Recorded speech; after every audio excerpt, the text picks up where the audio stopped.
Wala nang babalikang tirahan ng ilang residente ng Davao City dahil hindi na raw ligtas kasunod ng malakas na lindol. Ang Davao Oriental naman niyanig ng panibagong aftershock. Ang detalye sa agenda report ni Edith Isidro ng Abante. Isang magnitude 5.8 na lindol ang tumama sa karagatan malapit sa Manay, Davao Oriental, pasado alas 10 Martes ng umaga. Ang epicenter ay nasa 101 kilometro, hilagang silangan ng Manay at may lalim na 10 kilometro.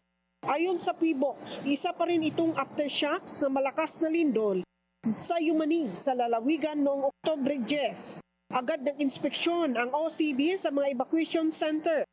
Nagparada rin ang isang tanker na may kapasidad na 20,000 liters para matiyak na hindi nawawala ng supply ng tubig ang mga bakwit.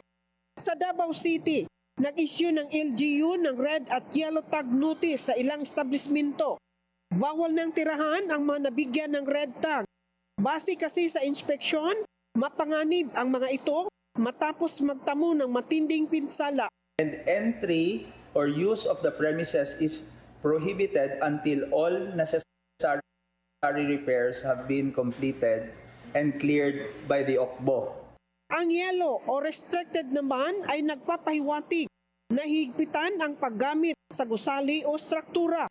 Sa Tagum City, itinayo ang isang mobile storage unit sa Davao Regional Medical Center.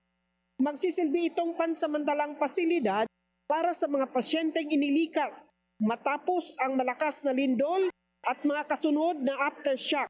Tuloy-tuloy din ang humanitarian assistance and disasters response activity ng Philippine Army sa Davao Region. Nanguna sila sa search, rescue, relief at clearing operations sa Davao Oriental, Davao de Oro at Davao del Norte.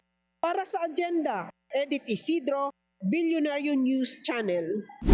Manatiling nakatutok sa Billionario News Channel. Sumubaybay sa aming social media accounts at mag-subscribe sa aming YouTube channel para sa mga bago at eksklusibong balita.